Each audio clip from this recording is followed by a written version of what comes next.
जिलापालଙ୍କ सम्मेलनी कक्षठारे निर्माण श्रमिक कल्याण योजना सहायता बंटन।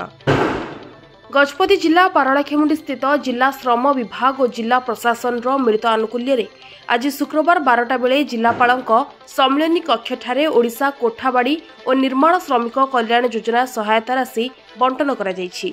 एही कार्यक्रम में मुख्य अतिथि भाव जिलापाल विजय कुमार दास, जिला श्रम अधिकारी श्रीमती भारती बेहरा, सरकारी श्रम अधिकारी श्री मदन मोहन टुडू, श्री अमित कुमार नायक, श्री सुकांत कुमार पंडा और जिला सूचना और लोक संपर्क अधिकारी जोग दे श्रमिक मानकु सहायता राशि चेक बंटन करथिले।